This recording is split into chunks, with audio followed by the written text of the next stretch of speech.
Salibonani lonke bathandekayo kuzo zonke indawo lemimango elikuyo. Siyahlangana njalo kulesi sifundo sethu salamhlanje esiqhakatheke kakhulu. Onyokhuluma lani umfundisi uJim Lilo, inxusa engilabo bana bazivese.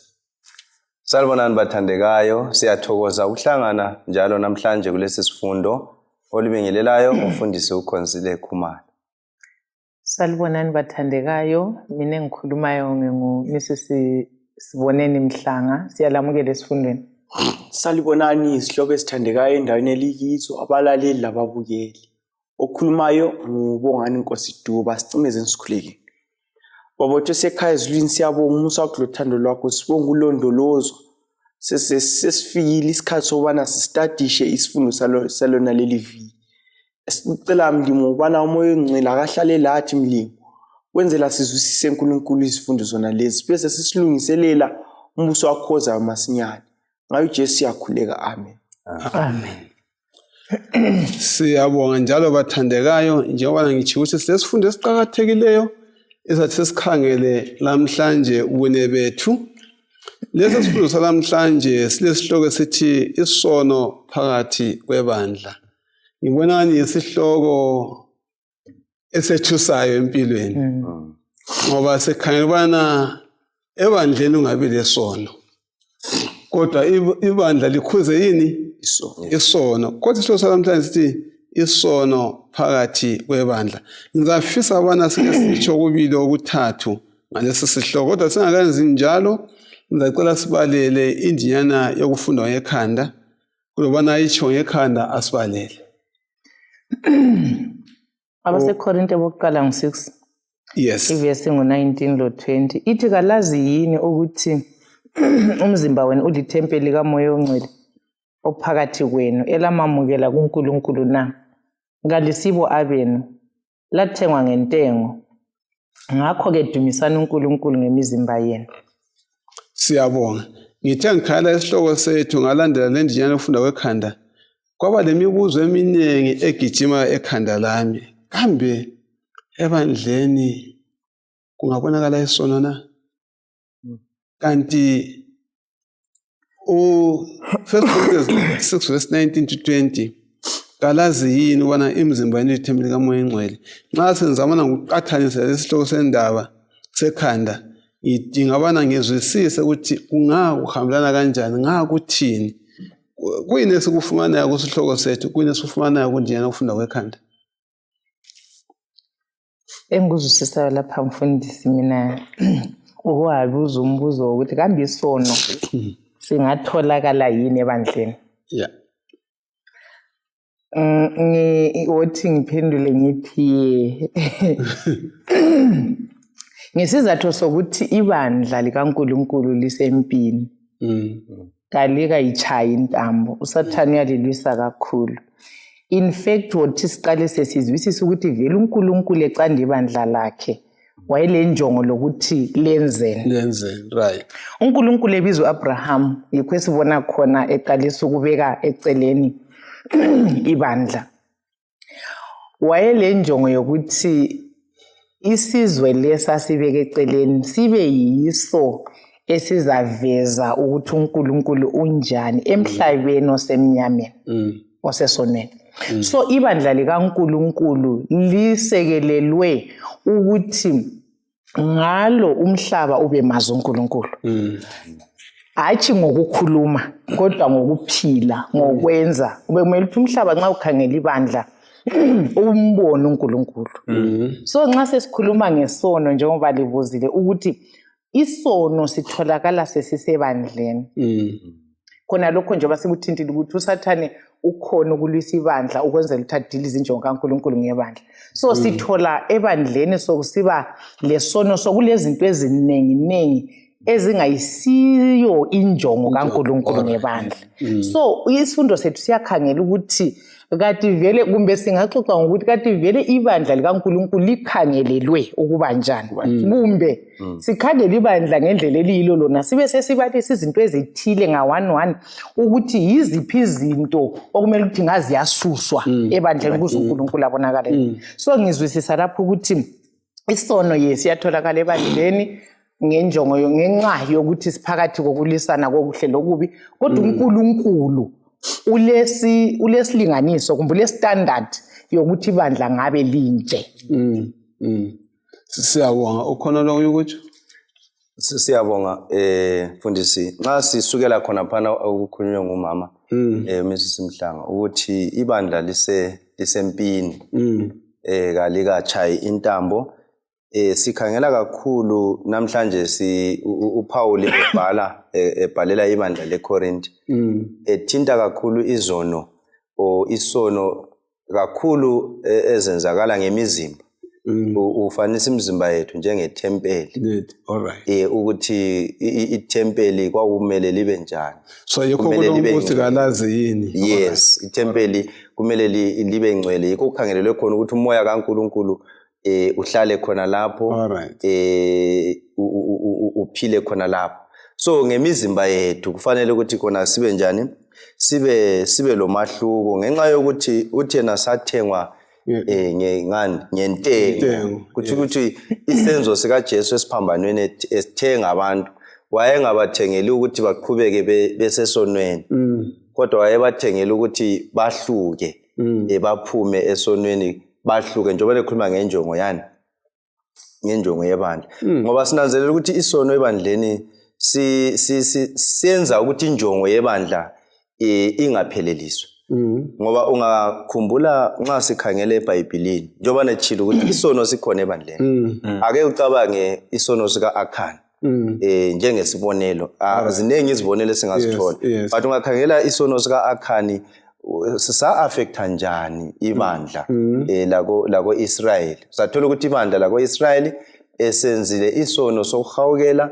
lokutshontsha lokweba okwakuvela eBhabhiloni number 1 yena ngokwakhe wafa ngenxa lesisono kodwa esebandleni imuli yakhe layo yanjani yafa not only imuli kodwa lo Israel wanqotshwa isizwe esincane seAyi ngenxa yesono esasigcinwe ko-Israel phakathi so sizakunanzelela nxa siqhubeka ukuthi isono singaba phakathi ebandleni asilimazi kuphela yena lo oyabe senza kodwa siya siyaxegisa amandla ebandla lalo libe affected siyabonga kakhulu mfundisi nxa ngikhangele ibandla mama lapha bese khuluma ngoba uNkulunkulu eqala ukuthi ethi efake eceleni waqala ngofaka eceleni uAbraham uthi nxa semfaka eceleni yikho sithola khona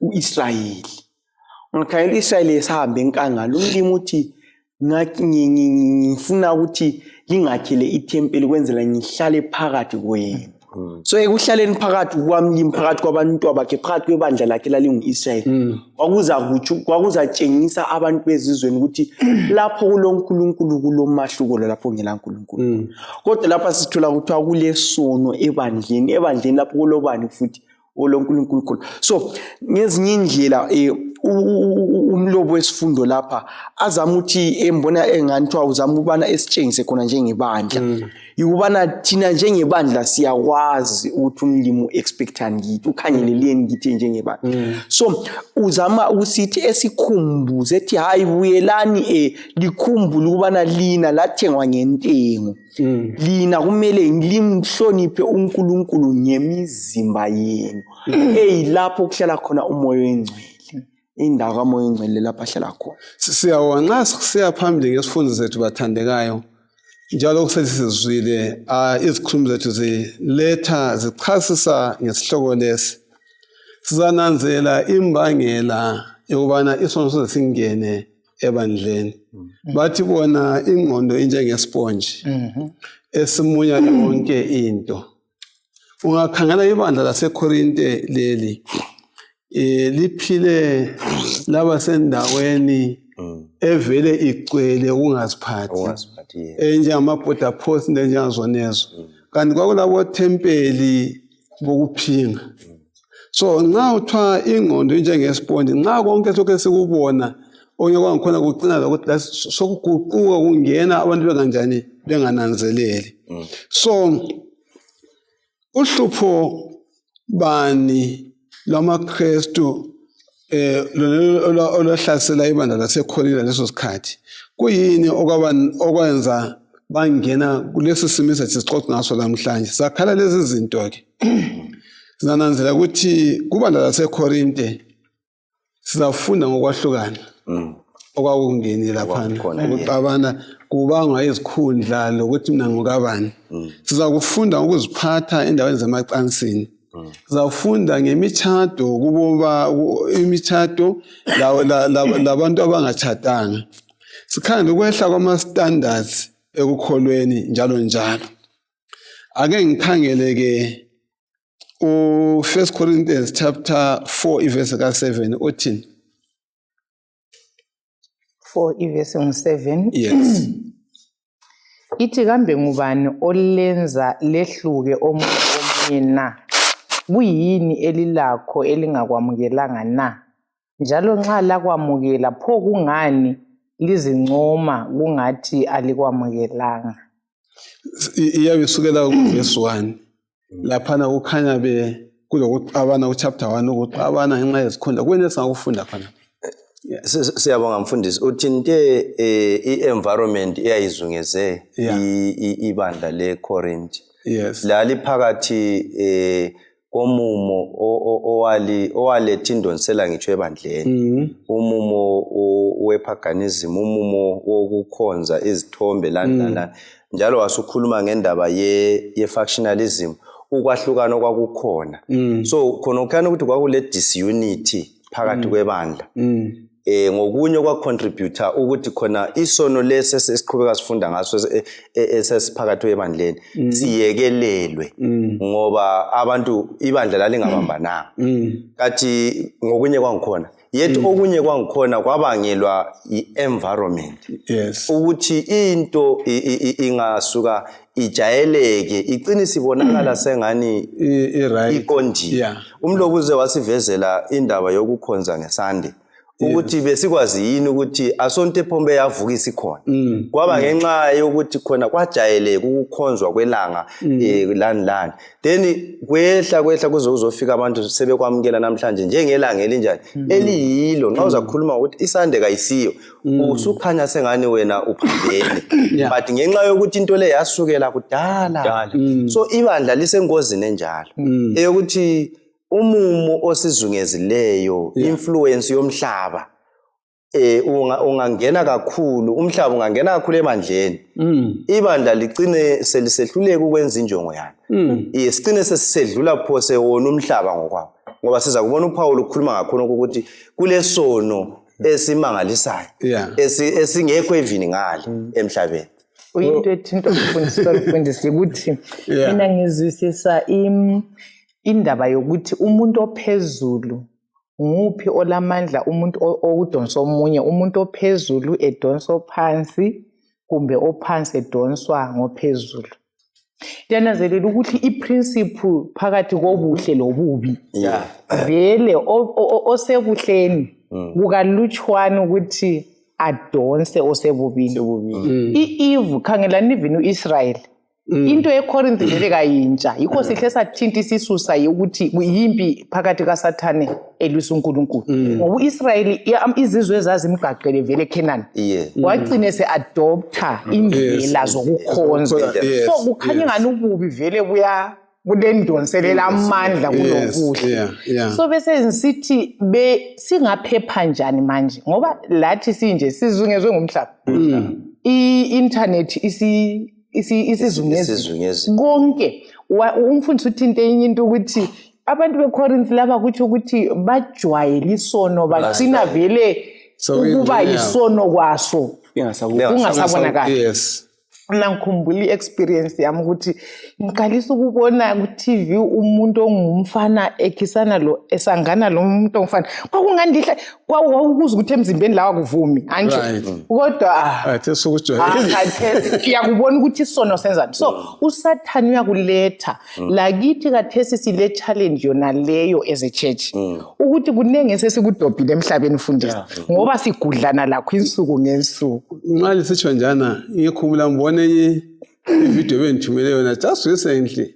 kwenye indawo ebandleni kujayiva ngazokubona yes kujayiva ngazokubona Influence, yeah. influence yes bengifuna ukuthinta into ezinjalo ukuthi lathe ebandleni kunengi umpostoli Paul nxa ede ngabhala namuhla Yeah. abede ngabuthi ukuthi bekani lokhu khatshana isuse lokhu isuse lokhu So ubuzile lapha nomfundisi mhlawumbe nxa sisiya phambili ukuthi pho singaphepha njani force ngaphepha mhlawumbe siza kuthola sisiya phambili ukuthi sigcile elizwini yes ya ilizwi iBhayibheli yiyo kuphela engasenza siphephe hathi ukubona kwabantu hathi ukuthi abanye labo bayakwenza kodwa kumele sicheck ukuthi kambe iBhayibheli lithini akho konke singama eBhayibhelini kuzasincedisa ukuthi siphephe kuyo indonsela ekhona emhlabeni bebe ngithi mina ngathi sisiya phambili yananzela ukuthi yena umhlaba ukhangele ebandleni ukuthi ubona okungcono konke ukuphila okuhlambulukileyo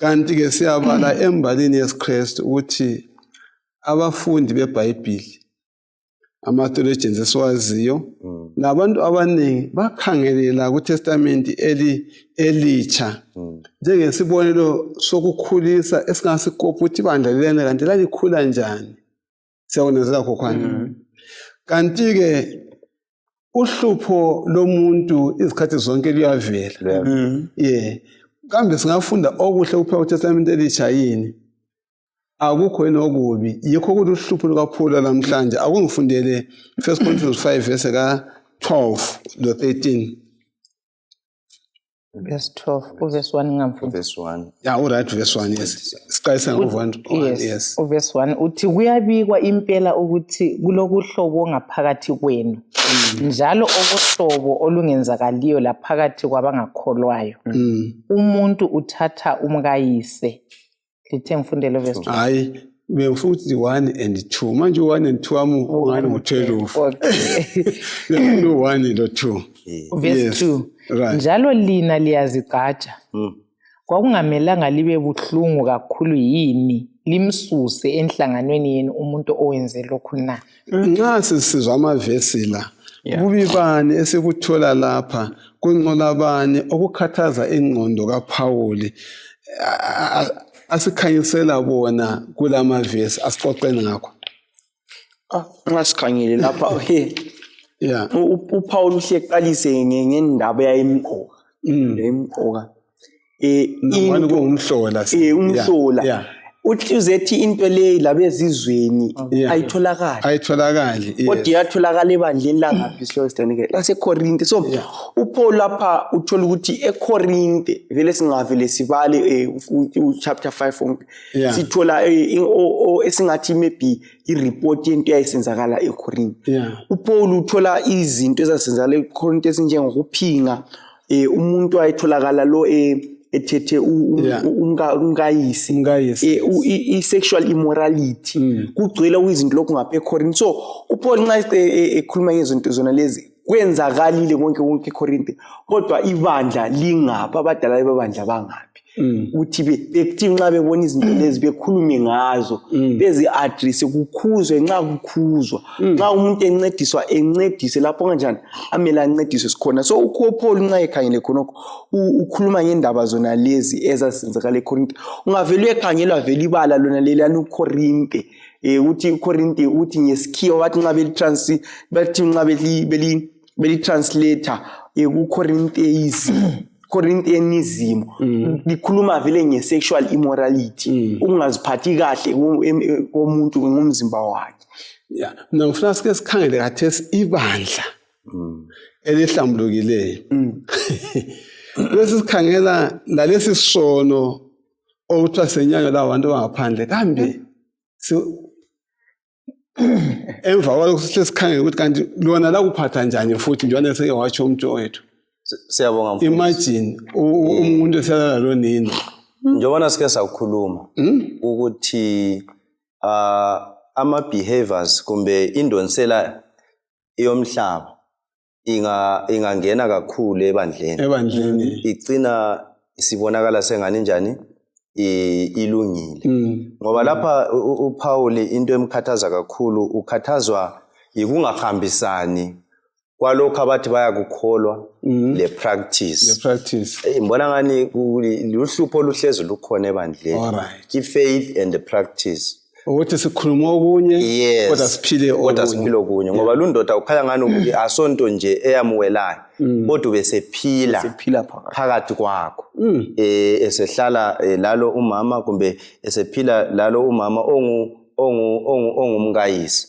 Now ibandla njengoba sichilo uPaul into emhlupha kakhulu uthi bekungamelanga lizwe ubuhlungu yini ngoba kuvela sobala lapho ukuthi ibandla lazigqaja ngakho alizange libe buhlungu ngakho alizange kwesesikhathi kuyenzakala ukuthi nxa isono sesingene kakhulu ebandleni ukuthi ibandla likhale libubule ngaleso sono kodwa libone yonke into injani inoma right so yiyo idilemma uPaul ahlangana layo ukhuza lo muntu ukuthi bekungamelanga limsuse yini at the same time akhulume ngani lebandla leli aqondise lo muntu abeseqondise lebandla sin of committing le sin of omission so ibandla kulento komele liyenze kodwa lingayenzanga so ngendlela efana nayo lalo lalilani lileca yini engabangela ukuthi ibandla lingenze ezinye izinto zonezi kambe ngaba khona ongaba lesizathu ukuthi kungenxana ongaba ukuthi ibandla kulokubana likhuze kwesikhathi likhuze kwezezi ndawo kuyatholakala mfundisi ukuthi isono samukeleke nje sekelwe sinabe sibe lempande ikakhulu mina nyake ngunanzelele ukuthi nxa kulaba isono lesi sisenziwa mhlambe ngumuntu ole influence ebandleni kumbe olezimali osenzela ibandla izinto eziningi asithi siyakhe ichurch mfundisi mhlambe nguyo oyakhela ibandla ichurch kumbe nguyo olemali eningi ayifakileyo kuba nzima vele mfundisi ukuthi la nxa esengene esonweni lesi ngubani lesibindi sokuthi amncedise amkhuze but umpostoli Paul lapho befisa ukuthi ngabe into le iyakhuzwa le ngoba uverse 6 uthe ukuzincoma kwenu akulunganga wasesithi kalikwazi yini ukuthi imvubelo encane isinhlama yonke ungathola ukuthi kunengi mfundisi esaziwa ngakho lathi njengamaKristu lasona lesisono siyabalwa umaKristu ensuku zokugcina uyakubona engxenye ungathola ukuthi uqaliswa kusenziwa ngabadala kumbe ngabantu abale influence abaphezulu kwekelelwe labaphansi ugcine kuba affect so umfundisi uthe into wathi isono sakhona vele affect umuntu oyedwa at the end of the day si affect ibandla lonke so uNkulunkulu ahle yes so okudingakala ukuthi la nxa umuntu ele influence enganani lanxa emkhulu okunganani ngokubona kwethu kodwa uNkulunkulu ufisa ukuthi amsindise ngoba ukuthi simekele phela phakathi kwesono mbone ngani yithi lathi siyabe sesilephupha siyabonga nxa singakhangela umama from umama into ayikhulumayo kahle ukumekela sithi hayi akaphile khona fana kufanele siyambulala kade asifune ezulwini ngoba nxa siyambulala ngoba kade sifuna ukubana efinyelele ekhaya ezulwini bese sizayenza imizamo yokubana siyethi reclaim that soul so imizamo iyafunakala echurch mina bese ngibuye ukuthi ngifuna ukuthi ngihle ngizwe ukuthi kanti leyo mzamo yipi esingayenza yipi imizamo yokuthi ukuthi sikuphathe njani ke khona ukubona lo bubi disafuna ukukhuluma sicabanga ngemizamo yokuqeda lo bubi kule mizamo uPaul lapha athe ekhuluma okokuqala ukuthi ubana singa sihlangana lezi hlaka lezi nje sikhuleke ngazo andubana siyencedisa umuntu ubana umoya engcelethile kithi ubana nxa sesiyalanda umuntu lwana sesiyancedisana laye sibe singabantu abathunganyelwa ngumoya wengcwele singagcini sesikhuba umuntu okwesibili ikusebenzisa indlela ezibhaliwe eBhayibhelini nxa sincedisa umuntu sincedise silanda ukuyancedisa umuntu athi ukuthi siyehle semtshela siyamstempela ukuthi wona susiyegehena uhlupho luba khona so indlela simele sisebenzise luthando yes number 2 ukudinga ukubana simzuze ephenduke njalo ebandleni okwesithathu indlela ekhona yesithathu ukubana umuntu wangikhona nxa sesithe samzuza asingamjiyi ekhona ngale Okay. Asingamphumi umekele buye church sithi hayi sesimncedile engcono sekungcono sengabi sekhona church. Asihambeni la even si attend ama church services. Asibeni la simncediseni sihambeni la ehambe nokukhola esephakathi even la se church. Singamjiye sithi as long sengenile church sesimjaha sekhona church. Asimncediseni even sephakathi we church sihambe la imihla lamalanga. Okay. Hayi siyabonga. Hayi mina bengifuna ukungezelela ngemva kokukhuluma kwa Mrs Mhlangana ukuthi mhlawumbe a wealthy person kungaba ngezinye izizathu zokuthi why bebehluleka ukuthi kanjani bamkhuze kuyatholakala xa umuntu engezimali zakhe njalo encedisa ibandla konke lokho kuyatholakala but okunye kunanzelelayo uhlupho lwaluse Korinte laphana spiritual blindness eyayikhona ukuthi kwesinye isikhathi ama leaders nxa labo bephila entweni efananayo kuba nzima ukuthi umuntu umcorrect ngoba babe kubona nje ukuthi anyway into enormal so kusithi ukuthi standard sehla ngenxa yakho nokho but nxa bebengavuma ukuthi standard sikaNkuluNkulu sale siyi standard sikaNkuluNkulu beyame eBhayibhelini kwakuzaba lula ukuthi bahle babone ukuthi lapha sokurongo lapha but nxa thina lathi siphila kikho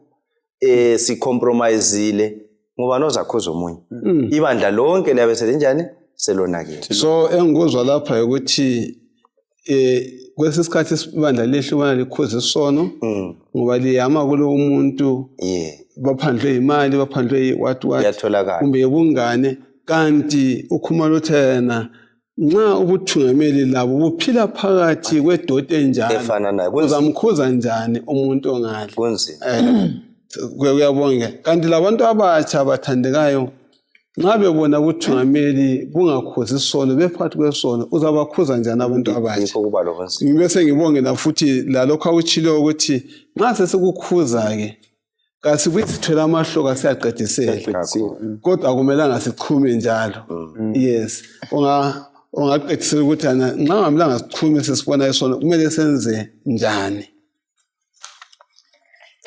Mina mfisa mfundisa ukuthi ibuye kuhle iphume kuhle ibalance. Right. uNkulunkulu isono kasifuni.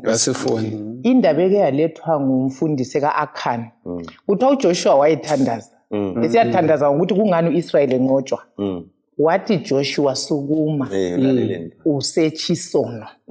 So khona phana kule into engayifunda ukuthi kumele ukuthi thina sithungameli ibandla sibe ngoJoshua sisechisono sisuswe koIsrael ngoba uNkulunkulu isono kanjani kasifuni ikho ngicabanga futhi umpostoli Paul uyakuzwisa khonoko ukuthi uNkulunkulu lesono kakubonani ikho sithi ngasuswe umuntu ngasuswe so ibalance kodwa ayibuye lapha mfundisi ukuthi ekususweni kwakhe uqalela ngakhe yes ngicabanga ukuthi kumele kube le si-exhaust indlela zonke zokuthi zokumbuyisa uMateyu 18 ule counsel enhle ngokuthi abaphambukayo bangabuyiswa njani kumele ukuthi mfundisi ngingabona omnye ophambukayo kube ngumthwalo wami ukuthi ngimncedise ukuthi abone ngombhalo futhi ukuthi abone ukuthi hayi usephambuka endleleni kaNkuluNkulu angehlula sengingacela ukuthi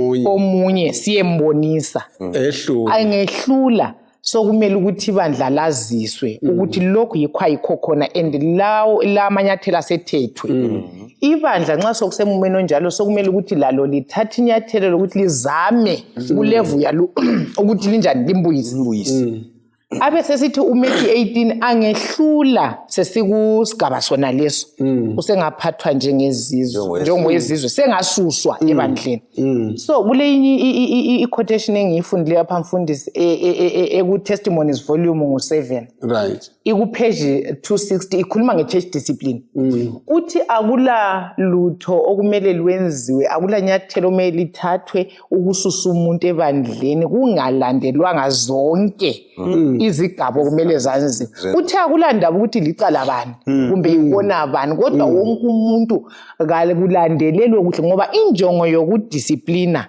kumbe yikubuyisa kasoyokuxotsha. So kumele ibe redemptive. So umuntu kumele abekwazi ukuthi ibandla liyamthanda ngoba ibandla ngelikaJesu lo Jesu vele uyamthanda.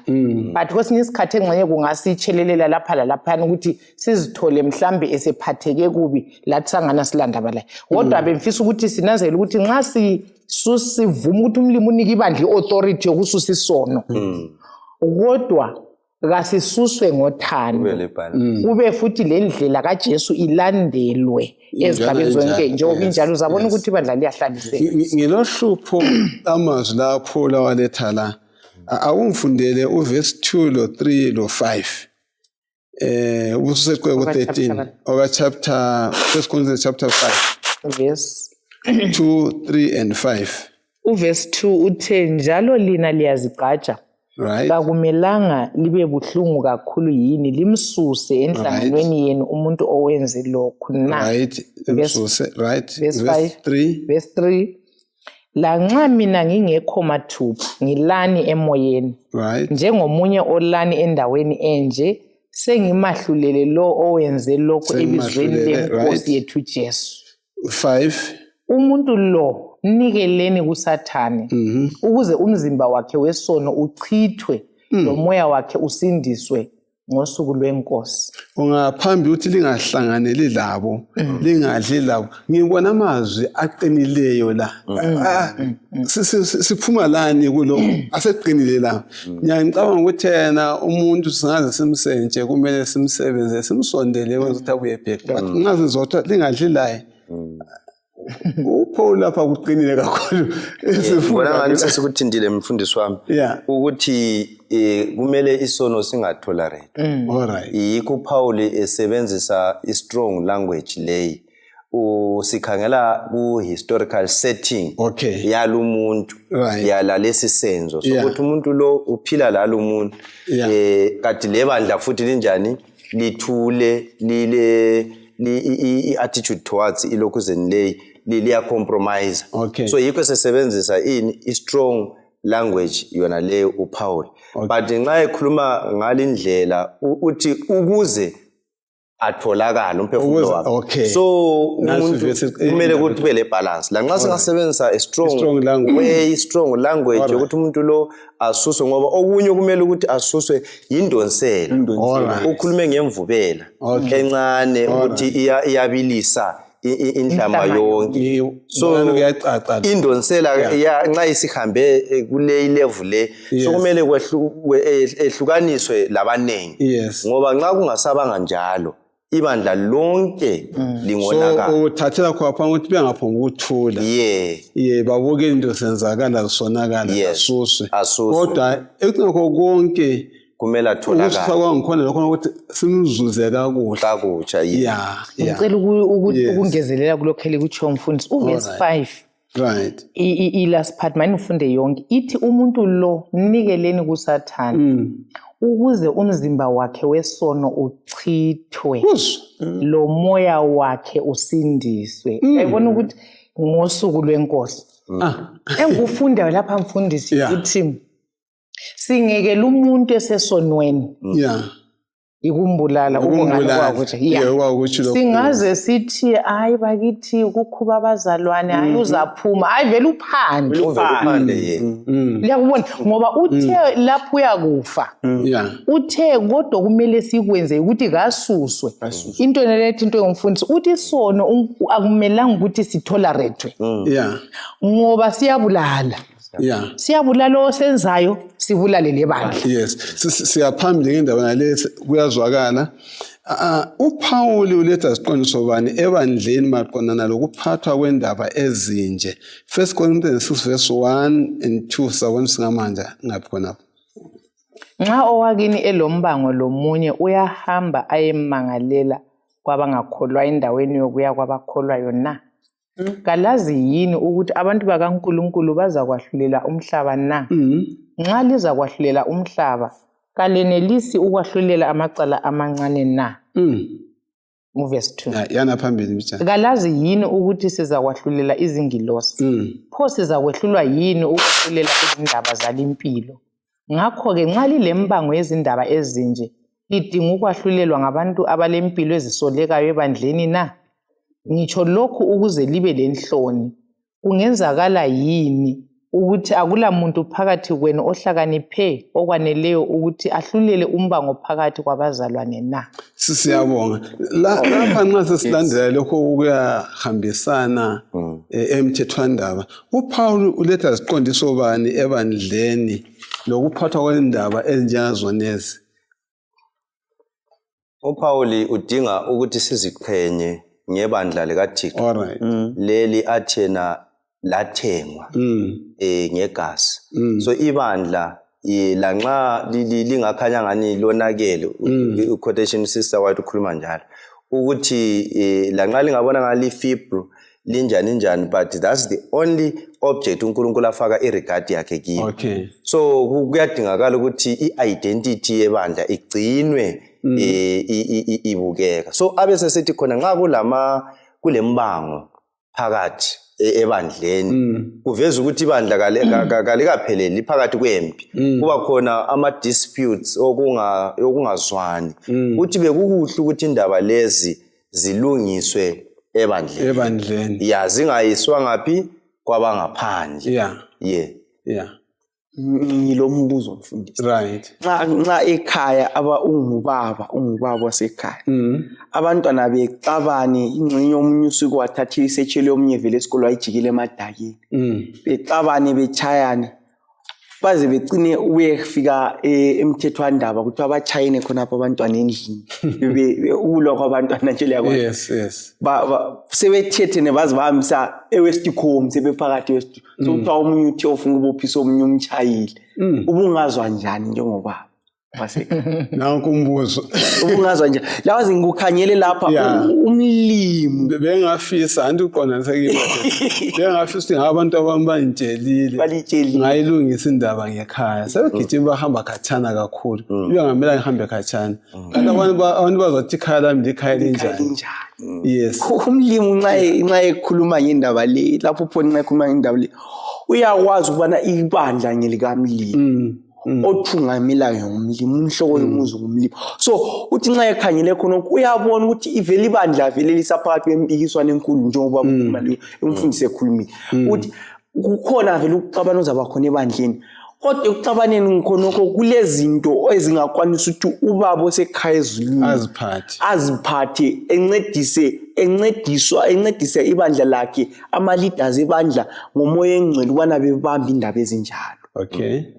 Kule ndaba ezinjengokuthi izindaba ezikolodo ebandleni siyakwanisa ukuthi indaba nxa ansakwanisa ukubhadala kumbe imali yakho ayisabuye, ukwanisa ukuthi hayi sincedisane njengabazalwane bebandla. Kulokuxabana kwebandla, ukuxabana okuncane, incenye selinyatheleni ikhonzi ebandleni. Kulokuxabana okuncane singakwanisa ukuthi sikulungise ebandleni. uPaul bese sithi into lezi yikho ukuxabana okuncane singakubisa ebandleni. Sincedisa wenzela abathi bekhanyela ibandla bengabone ngathi ibandla likamlima la order, ibandla bani lihambisana emakhoti. Mina engikuzwisisayo mfundisi ukuthi nxa esithi singahambisani kwabomhlaba ukuthi bayilawula izindaba zethu, hambelana nomhlaba vele indaba kaJesu ayizwisisi. Injongo kaJesu ngomuntu yi-reconciliation. Kumele kube lokuthethelelana, lokubuyisana, lokuthwalelana imithwalo lozwelo. But umhlaba khonokho awukwazi. Ikhothi lesigwebo and isigwebo ukuthi sibuhlungu onganani kube kunjani ayilandaba. But so umpostoli Paul ukhuluma ngokuthi thina sathengwa ngegazi vele sahlukile lo mhlaba. Simele sibuyisane umzalwane lomzalwane kuya ku point ye reconciliation. Bese niletha umbuzo esingawuxoxa ukuthi utsho loba yiliphi icala yini. Ungani lapho uthinta indaba yezikwelede into ezincane kungazwanani.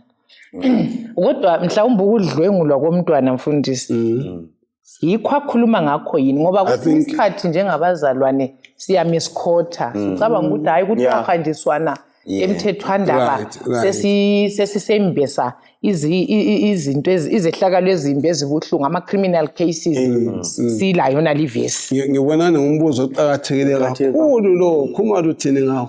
Ngicabanga ukuthi nxa sikhangela u1 Corinthians chapter 6 verse 1 to 11 uPaul lapha does not ka refer ku criminal case. Yeah, ukhuluma ngezinto i-civil case esingayilungisa njenge-church. So kumele sikubambe la nxa singasoma expect ezintweni ze-law, but kuyehlukana i-criminal case, civil case. Kukhona ezinye izinto zokuthi isikwelede nesikwelede mba usabhadala nge-rent awuhle ugijima ubiza amapholisa. Hayi kudilwa oku-different, but lokho okwephulela i-government umthetho i-criminal case kumbe usudlwengulile kumbe usutshontshile kumbe usubulele vele akulandlela esingayixoxa ngayo ebandleni. Kumele ihliye ngaphi? Ngithemba kuyacaca kithi njengamalunga ebandla ukuthi lanxa sibuyisana lanxa singamelanga sihambisana emthethweni izikhulumi ziyatsho lapho ukuthi nxa sesingena lokuthiwa ama-criminal cases ukudlwengula umntwana ukubulala lakho kukhona sokungaphezu kwamandla ebandla kumele kuyiwe ngaphi kwabomthetho kawusona la ngayebandla sonele istate ngokwaso. Yes, siyabonga kulokho bathandekayo besingaphambi ngale sefuna sikhangele abaseKorinte bokuqala ngo-6 verse ka-11 lo-14. So Thessalonica. Yes, all right, Thessalonica, yes. Sengisingasemfa ukuthi ulokhoza la. Right, 1 Thessalonians 4 ivesi 1 kusiya ku-8. Okay. Okokugcina bazalwane salifundisa ukuba liphile njani ukuze limthokozise uNkulunkulu njengoba impela liphila. Siyalicela njalo silimele iNkosi yethu uJesu ukuba lokhu likwenze kokuphela. Liyayazi imilayo esalinika yona ngokulaya kweNkosi yethu uJesu. Kuyintando kaNkulunkulu ukuba libe ngcwele, ukuba lixwaye ukuhlobonga, ukuba omunye lomunye wenu afunde ukuzithiba, athibe umzimba wakhe ngendlela engcwele lehloniphayo, athi ngomfutho wenkanuko njengabezizweni abangamaziyo uNkulunkulu. Ona lama verse asandukuba lapha siphuma lemcijo bani kuyini esikutholayo kulama verse isifundisana ukuxhumana kokungcwele lokuziphatha ikakhulu lokho asiqalisa khuluma ngakho nasemacansini kuyini esikufumanayo la. Umpostoli Paul akuthintayo lapha mfundisi ukuthi izono lezi ngabe ezamacansi ezokuhlobonga ngabe kazitholakali ebantwaneni bakaNkulunkulu. Alright. Ngoba uthi lina lifanele ukuba ngcwele. Khuluma ngesanctification. Right. Mina ngike ngazifunda ngabuza ukuthi kanti sanctification kuyini ukuthiwa umuntu ungcwele. Yeah. Kuyabe kusitshoni. Ungcwele awuyalungisiswa. Yes. Uthe singcwele futhi silungisisiwe ngomusa weNkosi yethu. Yes. So ukhangelele impilo entsha. Ehlambulukileyo, impilo engcwele lapho umoya oyingcwele ahlala khona. Yikho eqaliseni memory text yethu ithe lina kalisibo abeni kodwa lithempeli kamoya oyingcwele. So uNkulunkulu umoya oyingcwele kumele isono asisuse empilweni yomuntu yena bese thatha indawo. So kuthi ukuthi impilo zethu mfundisi nxa sizelwe ngokutsha kumele ukuthi zilawulwe ngumoya oyingcwele. So abese kuhlanganisa lokuhlobonga. Angikwazi mfundisi ukuthi umpostoli Paul lethani kithi kodwa ngibuza ukuthi ukuhlobonga lobungcwele liyabona ukuthi ngama opposites. Kusitsho ukuthi awungeke ube ngcwele wale ulenkanuko ezikubusa ezenyama ngoba ubuswa umoya oyingcwele. Futhi awungeke wale ubuswa zinkanuko zenyama kodwa uhamba usithingwe. Usakhuluma khona apho ungakaqedi. Usabe cabanga ukuthi angavela uphenduke so uwamukela ivangeli suthi wakhuluma sungazenzela into. Uthabe bekhola ukuthi hayi umzimba.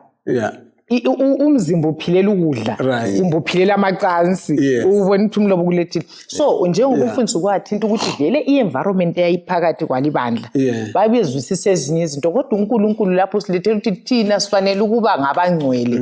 Usitsho ukuthi sibalekela zonke lezi zinto ezenkanuko zenyama. Ani vele umzimba wakabani? Ivesi ithe umzimba wakaKristu. Okay. ayisibo abethu. Asibo abethu. Right. Yeah. Yes, umuntu esithi ngingadla loba yini engifuna nje umzimba ngowami, ngingagqoka laloba njani. Nje umzimba. Ivesi namhlanje isifundisa okunye umzimba ngokaKristu. Akusiwethu uthi alazini ukubana lithengiwe. Right. Yake lokhu manje ayiqedisele uqedisa indaba ukuthi alazi lithengiwe. Lithengwe ngani? Lithenge ngento. All right. Yeah. Siyabonga. Ayibe sithi mina indaba leyi injona sike sathinta ekuthinta lapho ukuthi environment yayisiba polluted basebonakele ngokuthi khonokho ukuthi babe sithi hayi antu isisu ngesokudla. Yes. Ukudla ngokwesisu. So engqondweni zawo kwakuvele sokonakele sebezitshela ukuthi hayi vele umzimba ukuthi ngokwenza khona lokho. Siyabona indaba ngona. So kanti nxa sesikhuluma ngesanctification ubungcweliswa ikwahluka to be set aside. So kusithi ukuthi khona umoya ingcwele singamvumela ahlale phakathi kwethu. Sizenelisa ukuthi khona sithi overcome indonsela yani yokuhlobonga leyo. Actually verse 14 ka 1 Corinthians 6 uthi ngamandla akhe uNkulunkulu wayivusa kwabafileyo inkosi lathi futhi uzasivusa. So akuyi ngamandla umuntu ikuvuma ukuthi isono kasife impela ngoba isanctification iprocess yokuthi insuku ngensuku umuntu uyafa esonweni ekhula ekumazini ubani uNkulunkulu. Mina benilombuzo mfundisi ukuthi kuyiziphi izinto ezidonsela kangaka ekuhlobongeni. Ngaye sithi lina kayisibo abenu lathengwa.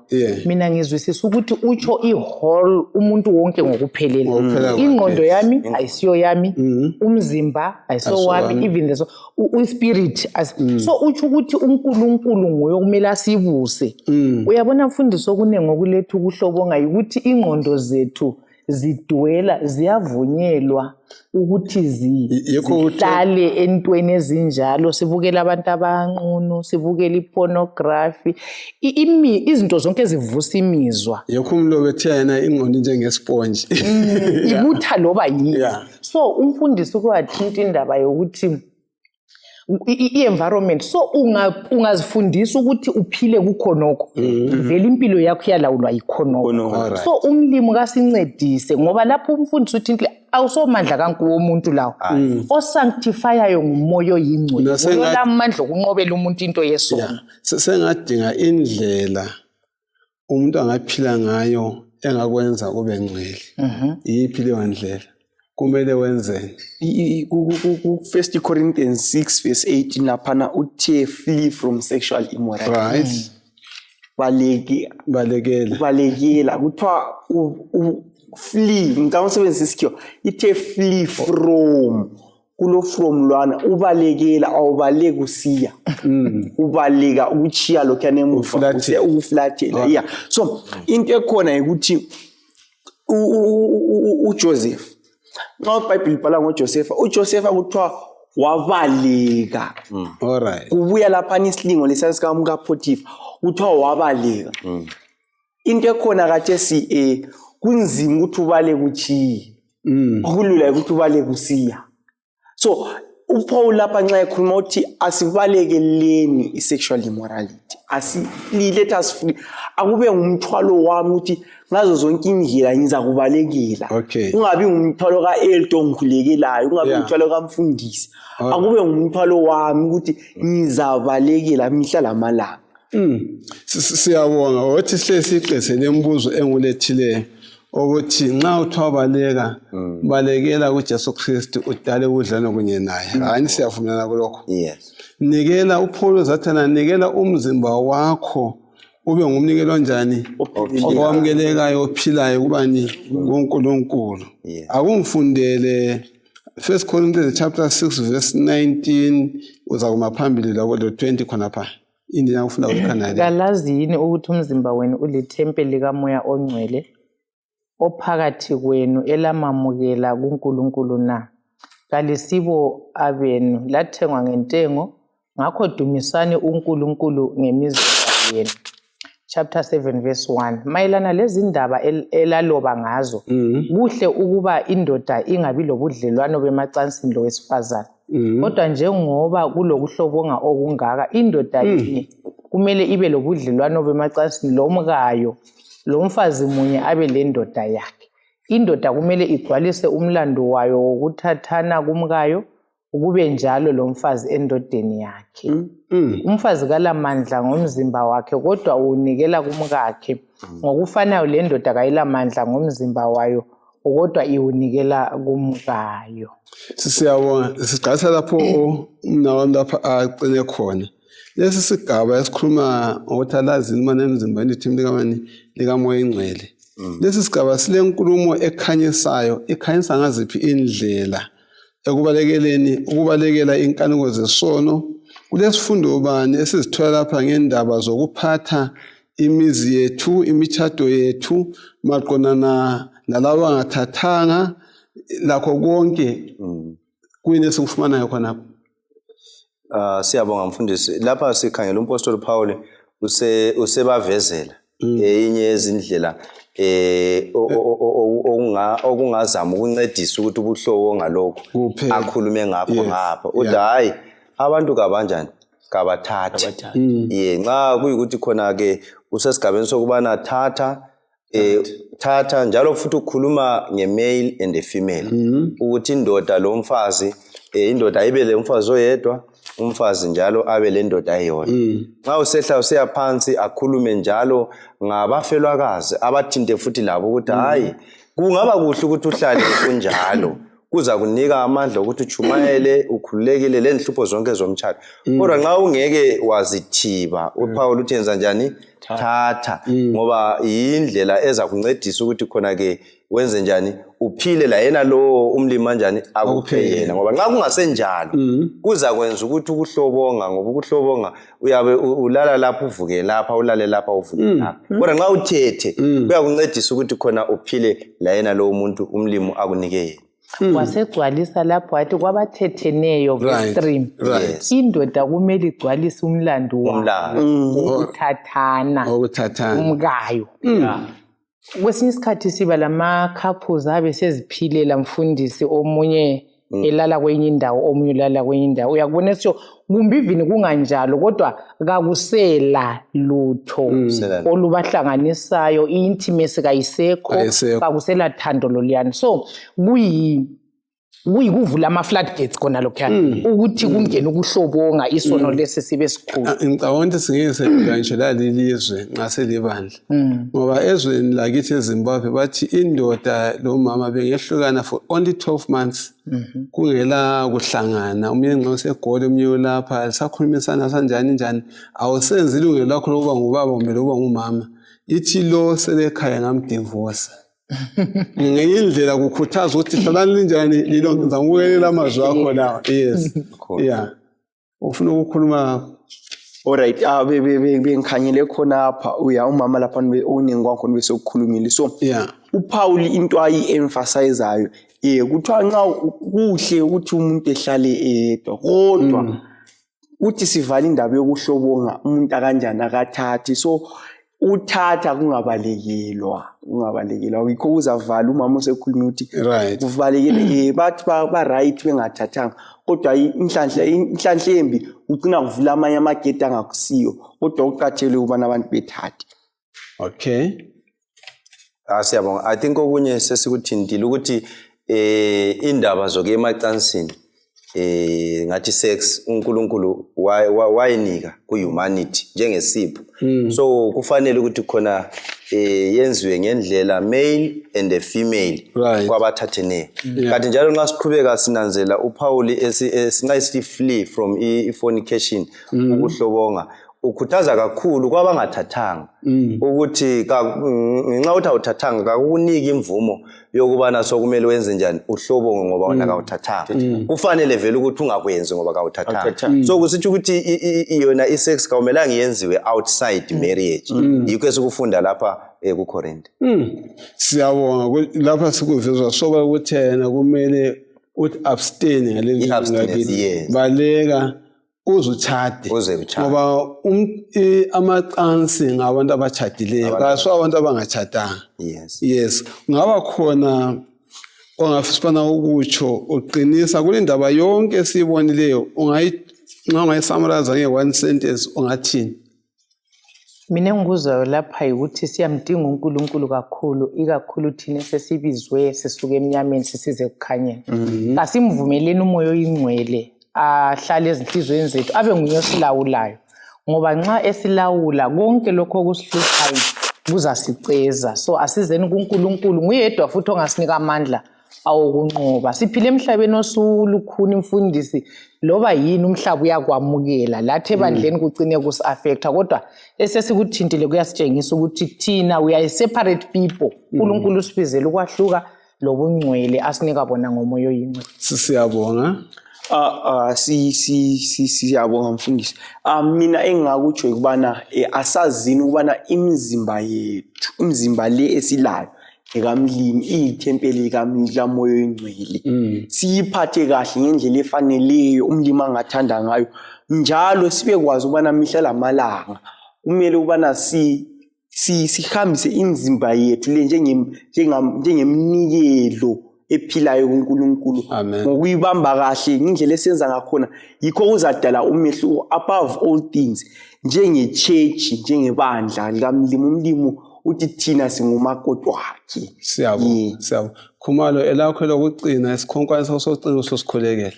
Balaleli lababukeli, singakwenza konke ngaye uJesu osiqinisayo. Nxa kusiza endabeni leyi esibe sifunda ngayo, akuyi ngamandla omuntu kodwa kuya ngamandla kaKristu. uPaul uthi kalokhu sivusiwe kanye loJesu, kasinakaneni ngalezi zinto zasezulwini eziyizwe ezizasigcina sisendleleni. Singakhohlwa futhi injongo kaThixo ngebandla, ukuthi ibandla uThixo ukhangelele ukuthi libe yisibonelo emhlabeni osonakele. Asikhulekeni. Baba osezulwini, siyakubonga ngaleli thuba isifundo esifike phakathi kwethu.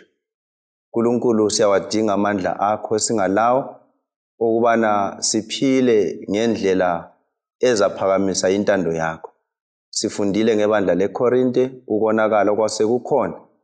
uNkulunkulu, kuyafunyanwa phakathi ebandleni lensuku zokucina isono ebandleni, kakhulu isono sokungaziphathi.